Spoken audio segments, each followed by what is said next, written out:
Good afternoon. Today, the state government had a cabinet meeting after a long gap. There were certain contentious issues confronting the state which we have deliberated upon. Some other worthwhile agendas you may be interested is in the preparation for our 25th edition of the Hornbill Festival. Government is earnestly trying to make a facelift of our Kisama Center, and all the related departments along with tourism officers are earnestly working very hard, and we hope to make impressive arrangement for our 25th edition to friends coming from across the world. The other agenda of importance will be the register of Indigenous inhabitants of Nagaland, which have recently been doing the round after the last cabinet had taken a decision to carry forward the Baneo Commission, which has been lying dormant for many years now. So here, a public discourse have also taken place. Many have expressed their views and opinions on it. Some opposing it and expressing their displeasure for various reasons, and some welcoming the step taken by the state government after a long time. I would elaborate a little on the background and the purpose and the intent of the government in bringing about such a decision. Nagaland is a state inhabited by indigenous people. We are a tribal society, and we have recognized tribes who are the natives of this state. Over the years, it has given birth to at least 2 more tribes who have branched out from their parent tribes and added to our list. And these are the natives whose land and forefathers have occupied the state, the present state of Nagaland since time immemorial. So, as in any other parts of the world, natives are the original settlers, and they are the owners of the land that their forefathers have occupied. So, in the present modern context, they, excuse me, they have been given this rare status as an indigenous citizen of those places where they were born and have been raised from. It's a coveted status, and we can understand the desire of others to also acquire this status. But indigenous communities are always very less scarce in population anywhere. And their ways of life, their customary practices, their traditions, and their religious beliefs are also different from people in the rest of the world. So when they are merged into an administrative unit in that particular geophysical region, it creates friction whereby in a democracy the majorities will prevail, and that is when the interests of the indigenous community can be marginalized. We have seen it all over.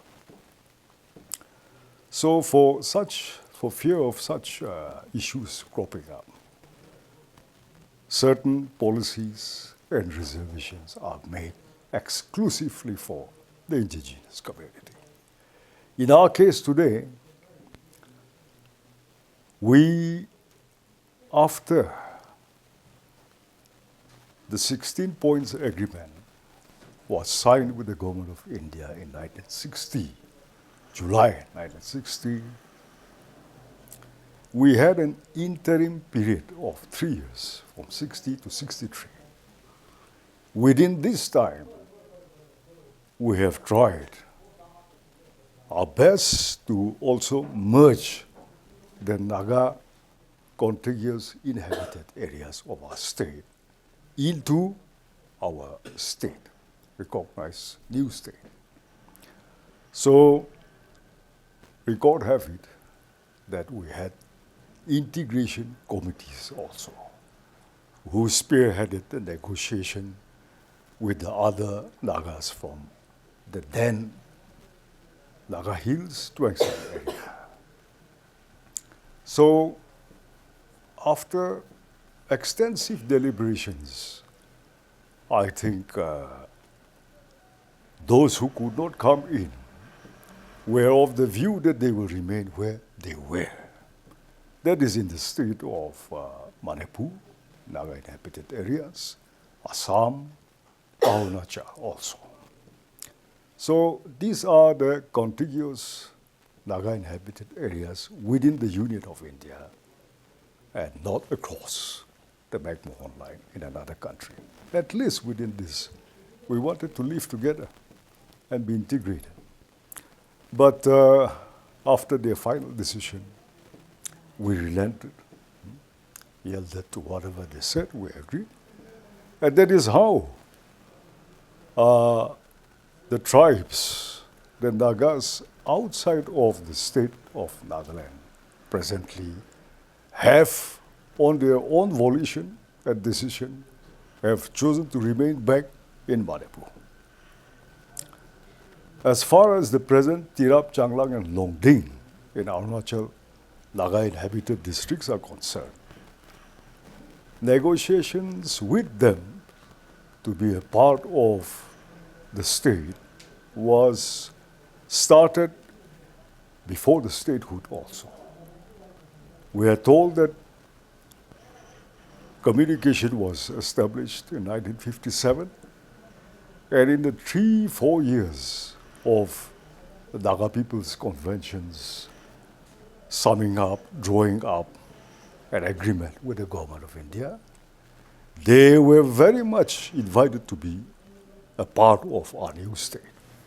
Unfortunately, communication those days could not be established because of we did not have these systems, and road communication also was very difficult. So it was mostly through the governments, administrators that we used to communicate. Unfortunately, some elements have played a very significant role there, I would say, in sabotaging them from coming to the Naga People's Convention throughout 1957, 58, 59, and 60. So in all the at least three general conventions which were held in Kohima, in Ungma, and in Mokokchung, they could not represent because they were of the opinion. They were given to understand that there was no such meetings, no such conventions.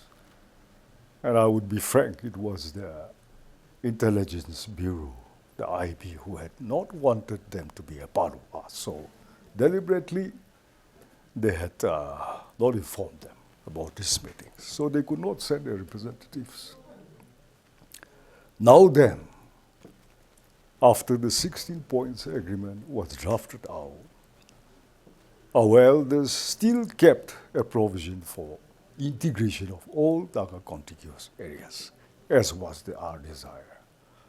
And in point number 13 of the 16 points, you would see that that figured integration of contiguous Naga territories. So during the interim period before the full-fledged statehood, 1960, 61, 62, 63, this integration committee had tried to reach out to our people outside and woo them in to be a part of us. But I think these missions failed, unfortunately. Not because of us, but because of our brothers outside. After the full-fledged statehood was achieved and the state assembly was established, state government was established, elected, the Nagaland Legislative Assembly has gone on record. You will all have the papers. In these last 60 years, 6 decades, successive governments under different leaders, our state assembly has passed resolution to the effect that all Nagas contiguous to our state should be integrated. 6 times resolutions were passed. So now we still aspire and will continue to pursue that goal. But some accusations from certain quarters have come to light that we are not going as per our resolutions. Here I want to make it very clear. 60 years on, 6 times we have set the ball rolling to come, be a part of us, get integrated. And we roll the balls. The balls have been in their courts for the last 60 years. They have never passed this back to us. They never returned the balls to us. So when there is no reciprocation from our people inhabited outside of the state, certainly the weightage of our case is lighter and has not been taken seriously by the government of India, who continues to say, you are making a claim. Others are not coming forward. It is only your claim. So that is where we have been all these years. Now, in the present day, you see how the situation have arrived surrounding us. All this demographic migration, illegal immigrants invading our state, who has been felt for now more than 2 decades, very seriously.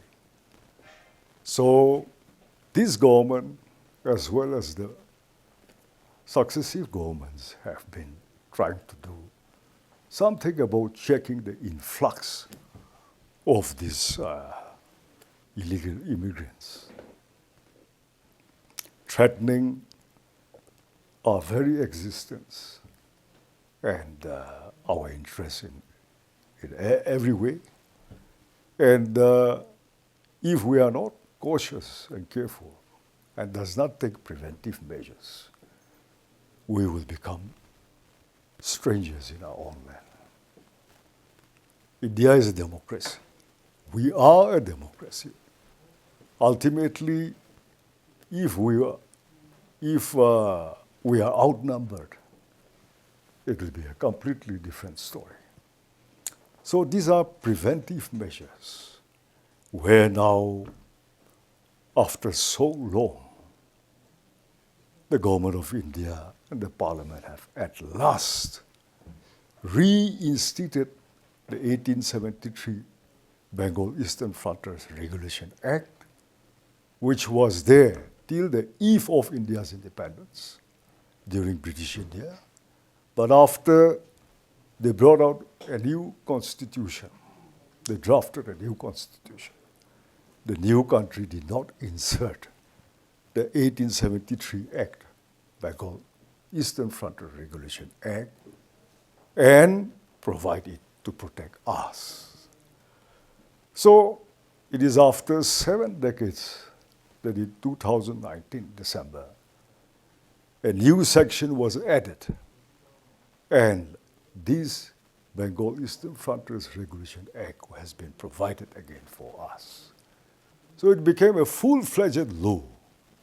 Otherwise, it was only an ordinance. I've told you many times, back in 2019 and 20, about that Parliament Act. So it is by chance, or an unseen hand was behind, but we got back that status, and now we can fully implement the provisions under this particular Act of 1873, which actually gives the full power for implementation of the inner line permit regulations. So we're glad that we have this protective law. And now, who will fall under the purview of the inner line permit and who should not? When that question comes, we have to be selective. Not every person in the state of Nagaland is eligible to be given that status of an indigenous citizen.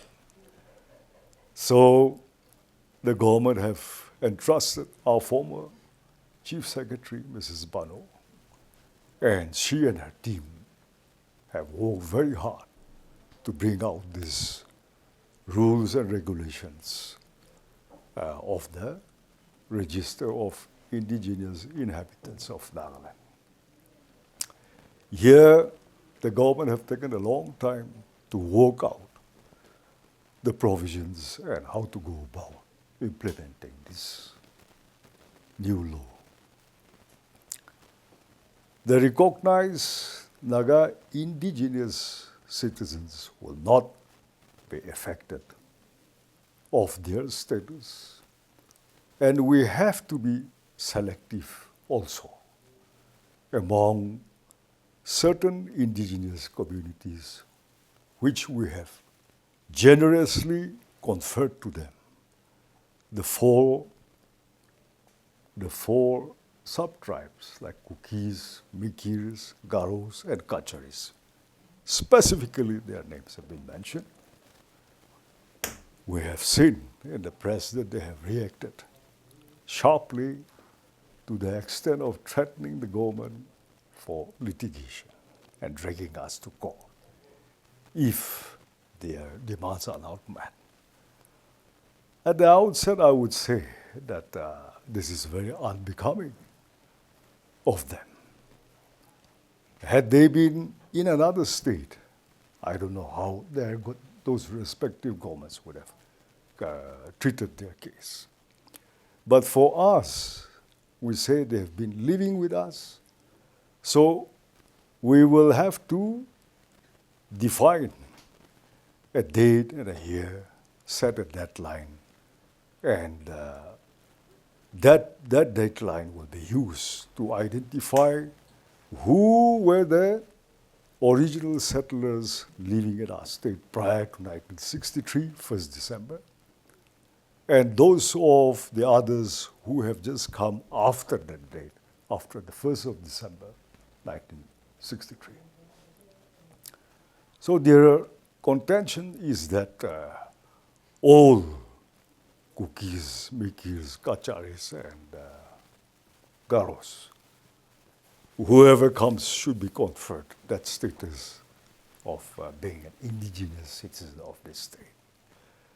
Now here, if they are like us, we are not migrative in nature.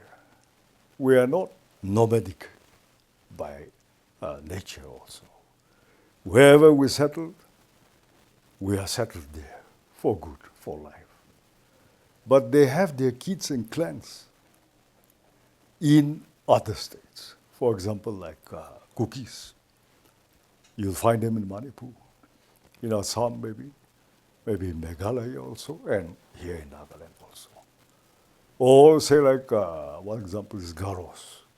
Garos are in Nagaland, in Assam, and the major chunk maybe from Meghalaya. Likewise, they are scattered over the northeast into so many states. Now, any Garo coming in, any Kuki coming in, settled here for a year, 2, 4, 5 years, starts demanding for an indigenous certificate to be at par with the natives here. That is not permissible. We offer this status and selected only those who had been living with us prior to the 1st of December 1963, and whose parents or grandparents or forefathers have been here, and their names have appeared in the electoral roll of the first state election, general election, 1964. So we make that as a basis. There has to be a basis, not like others.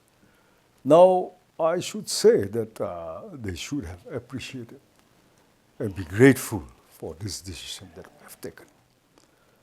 A state like Manipur, which achieved its independence only in 1970, not independence, full-fledged state from the Union Territory in 1972, much after us. They have put the cut-off date for this very issue back to 1951. See? Not even 72, not even 61. But still there are no hue and cries, no reactions. So we are being very generous. We're not pushing further back the cut-off date and trying to accommodate everybody. So the enumeration have to take place. Unless we enumerate these 4 tribes, Kukis, Karos, Mikis, we will not be able to identify who falls in that category and who should not be conferred that status.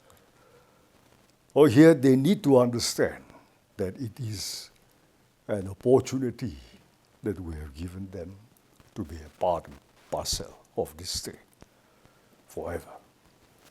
Unless we have such kind of categorization, tomorrow anybody from anywhere scattered across the other states may walk in to claim that they are indigenous to our state, and that will be too much of a burden and also a threat to all of us, to the state. That is why we had to work out a certain date, and that is how to make genuine, authentic identifications. We have to go for enumeration. That's my appeal, that they should not resist, and they should never think of any other options, a veiled threat to the state. Otherwise, it may compel us to review the very decision we have taken for them even now. That is one. The other is, we have also seen reactions from our Nagas inhabited outside, who have been not very positive, not welcoming our move for implementation of RIIN. I would like to appeal to all Nagas inhabited anywhere. No Naga is a fugitive or a vagabond. We are a people who belongs to a certain tribe and then to a certain village, where he or she is born, or his parents and grandparents and forefathers have lived. Wherever Nagas have occupied and are living, they are our lands. They are our lands. And we expect each and every Naga living anywhere to hold on to that land ownership and continue to be a native of wherever we've been born and brought up. Why should we give up? And we talk about integration. We have been fighting for it. Our national workers have been, the top agenda is to integrate us together, wanting to live under one administrative roof. And our national movement is all about that, to live together under a single administrative roof. Now, why we are still aspiring, why we are still fighting, struggling for that aspiration to be achieved? Because, unfortunately, we have been divided into at least 4 states, even within the Union of India, and more across the international border in Myanmar. So, this is a divide and rule policy of the British Raj, we say. And without our consent, we have been divided into 2 nations. Without our consent, we have been divided into so many states in different parts, even within this union. So we want to live together by integrating our land and our people under one administrative roof. That is our fight and our aspiration. Now, there are certain misconceptions that not the territory, the geophysical territory, but the demographic shift of populations only would come and live within the 16,000 square kilometers, which cannot accommodate all our Naga populations from across the world. So nobody can deny nobody of the status that he or she is a Naga. And we're always proud. If anywhere, in any other continent also, there are Nagas, we still welcome them with an open arm. But here the fact remains, because we have not been able to be integrated geophysically, our territory, our lands could not merge together under a single administrative roof. The fight is on, the struggle is on, and our aspirations still are alive. Regardless of the political status we may finally acquire, we still want to live together under one administrative roof. That is our aspiration. So I think nobody should obstruct us. If we want to presently make a fence of the territory that our state occupies, after keeping it open for about 60 years now, no fencing, no gate, anybody just thoroughfares within our state. We had no complaints. But the degree of threat that is confronting us now has compelled us to start fencing our land and protect our interests and our people. So let the same thing happen, let the same policies be made in the respective states wherever Nagas are inhabited. And I'm sure all the Nagas living outside of these states are also given the indigenous status in their respective states. They have that protection and they have acquired that status also. So we don't mind if Naga tribes from Nagaland are not given indigenous certificate in Manipur, Samoa, Arunachal. We don't mind. We're happy for them.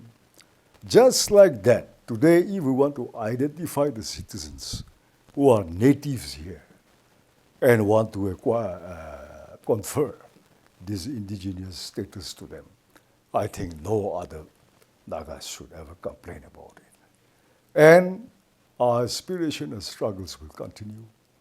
The day we are able to remove all these boundaries by which we have been divided administratively, we will merge into one big Nagaland. And that day, finally, we will remove all these boundaries. But that has to happen by integrating the geophysical, our territories together and our people also together. So that is one area which I would request everyone to understand and not have any misgivings about further dividing the Naga people also under which accusations they are making to us. That is up here.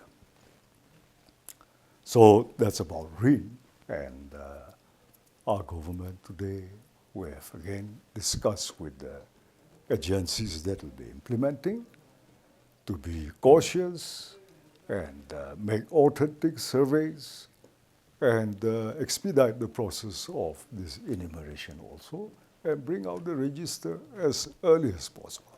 Fresh violence that erupted in the Lamhainan land dispute yesterday. So has the cabinet discussed anything on this matter? Certainly, this is, as you know better, it's not a new issue. Unfortunately, sometimes such kind of land disputes erupt among our own people.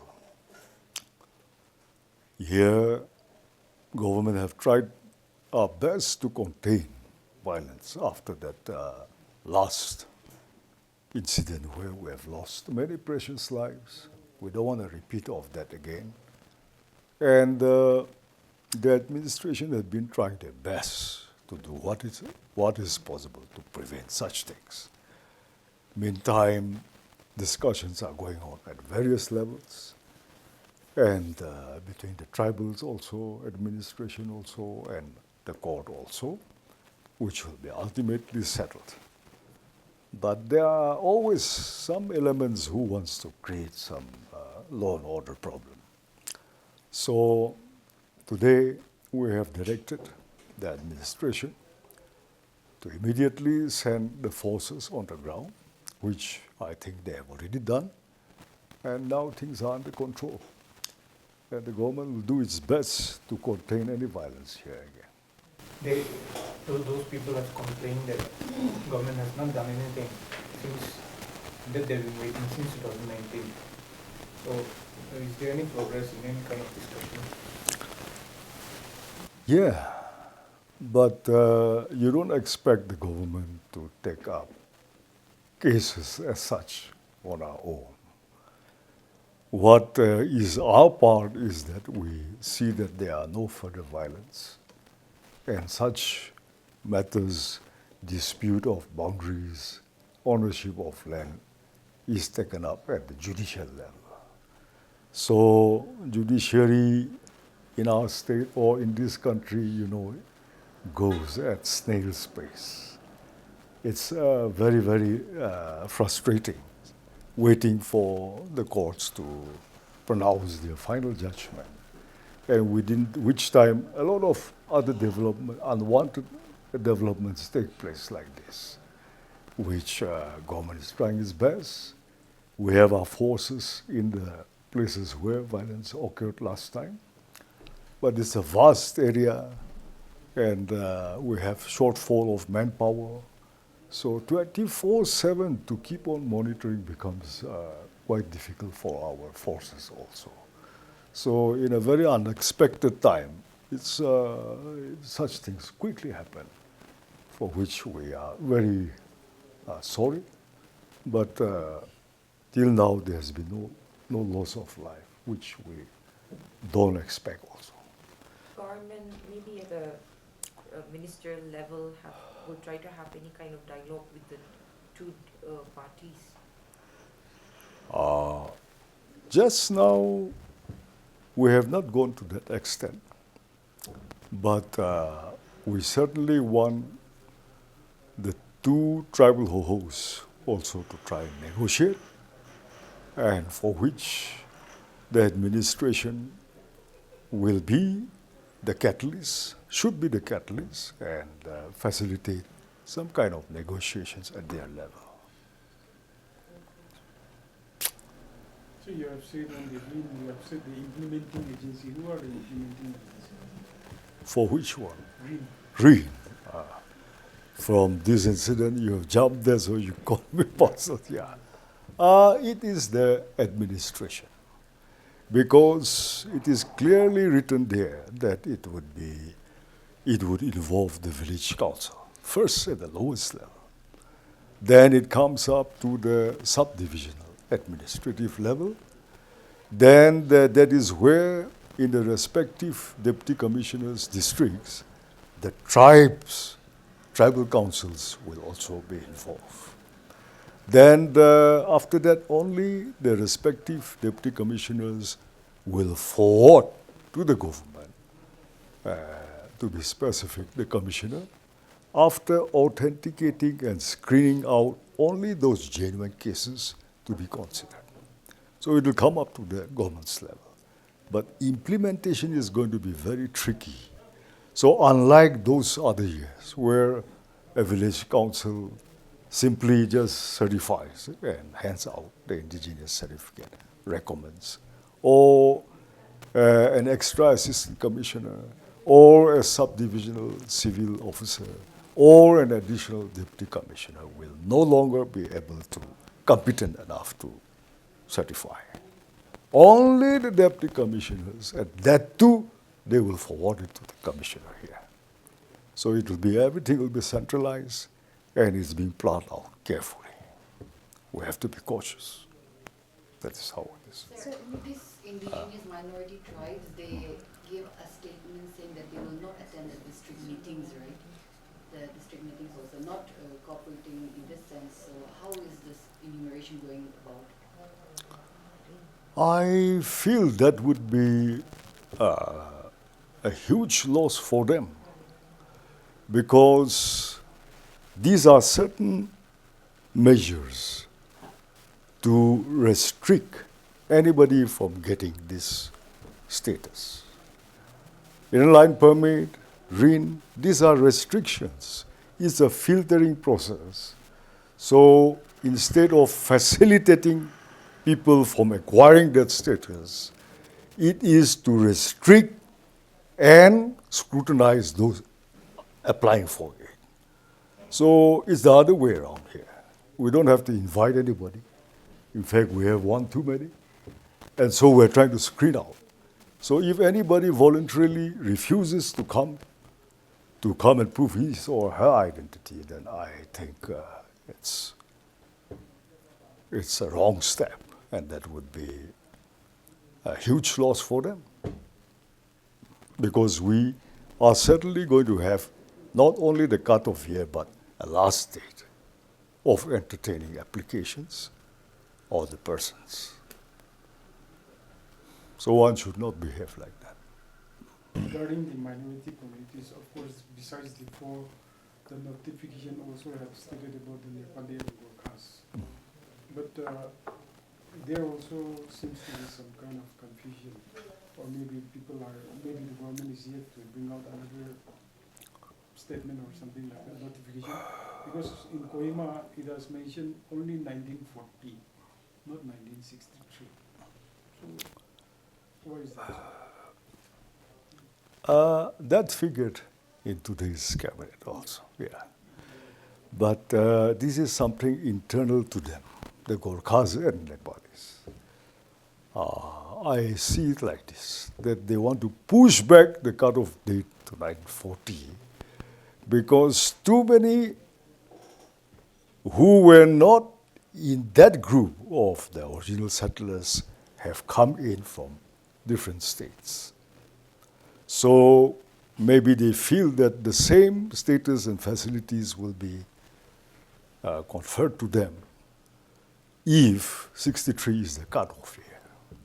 So they want it to be exclusively for persons who have settled 40 and beyond, not after. So that means 40 to 63 won't be counted. That is what they mean. That is their contention. And that is the reason why they are insisting in 1940. But we have set aside, you're clear about that, we have set aside that case for more deliberations because we want to be fair and just to everyone. But the problem is not with us. This date is not being imposed by the government, but it's being insisted by that relevant community. their names in the first electoral roll, right? Their names in the first electoral roll to identify they have been there since 1963. So what if some names have been missed out in the first electoral roll? They cannot have missed. Yeah. They could not have missed. I mean, they means many would not have been born, but their parents or their grandparents would have surely figured there also. But in very, very rare instances, if they say that their names are not there, whereas they belong to the deserving category, then they should be able to prove beyond doubt with full authentication of the documents that their cases may be reconsidered. In such rare cases, the government may be taking up some few cases maybe. Yeah. Sir, one question. The RIIIN and the Government of India have resumed their talks today Yeah. after a gap of 10 long months. So hopes are being renewed once again.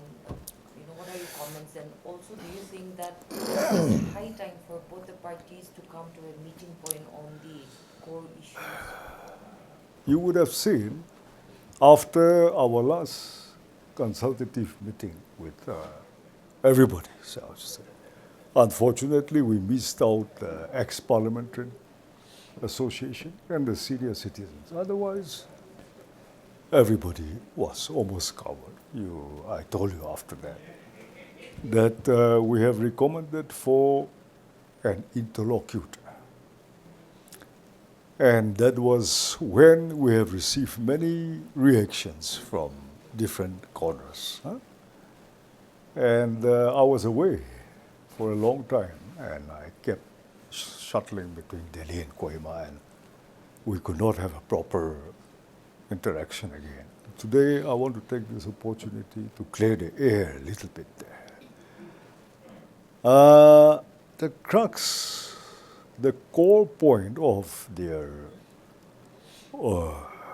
accusation on the PAC and the government, or that meeting, was that we are trying to start the dialogues afresh from scratch and discard whatever have been achieved over the years up to 2019 October, when Mr. R.N. Ravi was the interlocutor, and the talks with two agreements, the framework agreement and the agreed positions, came to a conclusion.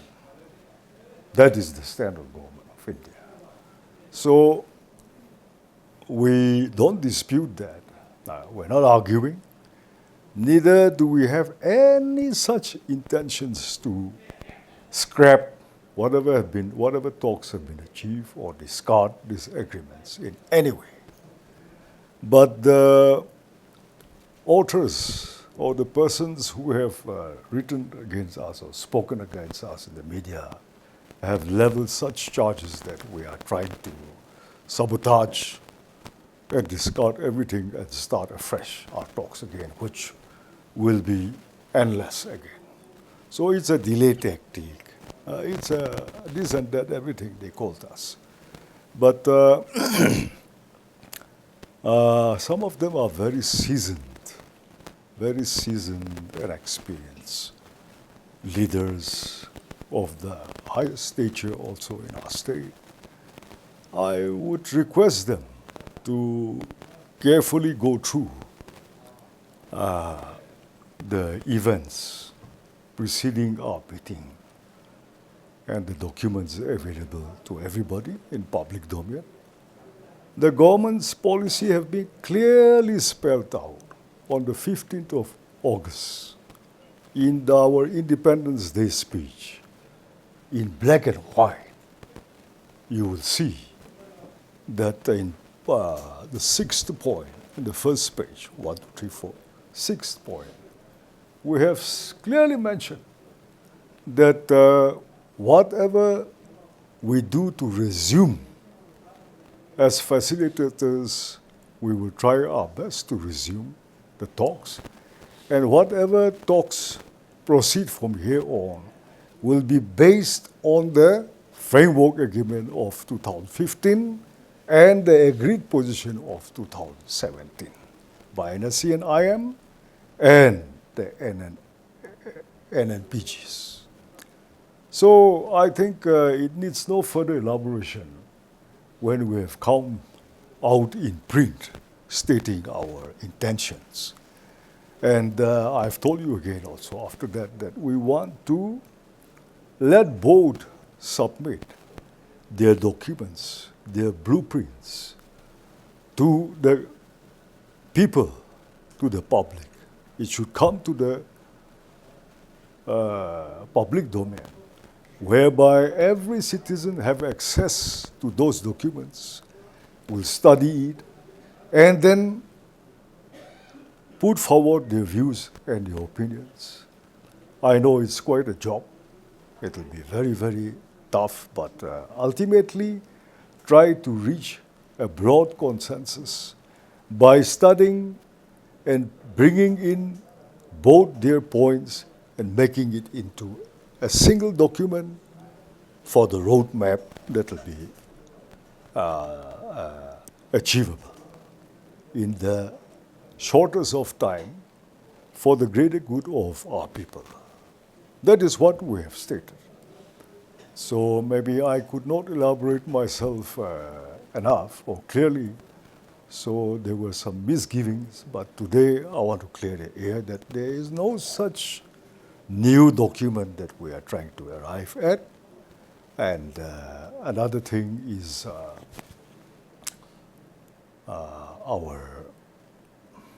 I just forget what I was to say. Our leaders from every walk of life must try to put in our efforts and our heads together. The government alone cannot carry on this task.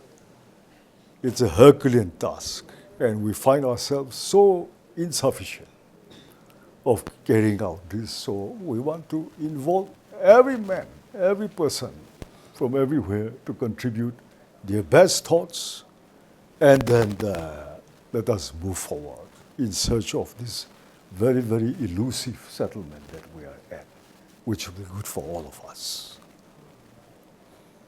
What's the response of the center with regard to the government wanting to interlocutor?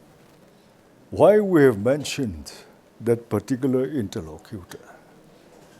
The present incumbent is a very good man, senior also, but he doesn't come from a political background, number one. And we feel that his status is a little low to take up a very serious case like ours. After R.N. Ravi, the government of India have not appointed any interlocutor, and he has just been given the title as a representative of the government of India or the Ministry of Home Affairs. He has been doing his best from Delhi to Nagaland and back, but he too stated that he cannot cross the boundaries beyond these two agreements and whatever the previous interlocutor has ended up in. So our contention is agreements have been made, it is in place, now it has to be driven home to a logical conclusion. Why is it kept like this? 2019, 2024, 5 years on, nothing is forthcoming. Now and then we hear that they have had meetings, they have discussed, but nothing tangible is happening on the surface. So we feel that a political personality with enough influence in the powers of corridor in New Delhi, who can exert a little pressure on the PMO's office also, and with some political background would do well for us instead of the present incumbent.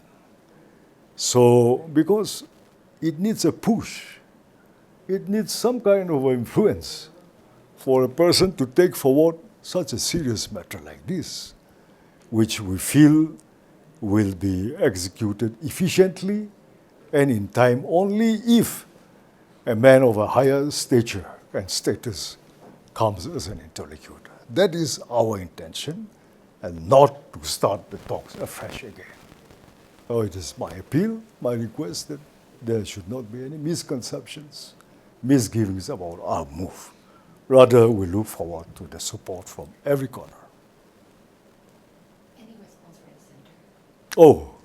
center? We are yet to establish any contact with the center on this. And as you have said that they are meeting today, we hope for the best, that the talks are resumed, whatever is to be left between the two negotiating parties. And center, I think it is high time that the government of India also be bold enough to spell out their mind. What is, to what extent is possible, what is not possible. And don't keep this issue suspended like this. And if they too feel that it should be a single settlement, then it is high time that they merge whatever proposals are lying in front of them into a single document. So coming back to the first point, already on the 2nd October, a consultative meeting was held with the tourism department and the tribal host. There the ENPO and once again said about their demand for FNT, and they had made an indirect appeal, or indirectly they had said that if that is not done, then they might not participate in the Hornbill Festival this time again. So did the government take anything on that? No. I don't think the ENPO has also gone to that extent. No, they had said it. No. We were there in the meeting. They won't mean it. So I'm very confident and optimistic that they will come forward. You know, politics is different. Festivals and celebrations are different. Why should we punish ourselves and deprive ourselves of such an auspicious occasion for something which is under active negotiation and consideration, and let go of being a part of the big Naga family? I'm sure goodwill will prevail, good sense will prevail upon their leadership, and they will come forward. Sir, one last question from my side. The Chief Minister had written to the Union Minister of External Affairs regarding the auctioning of this Naga skull in the UK. So the auction is supposed to be held today. So any idea whether it has been, whether the intervention has led to any success or not? Whether the auction has been, whether it has been listed out from the list? I think this is not a new case. This news was made known to us a few years back through FNR. Dr. Dolly and the FNR. Yeah.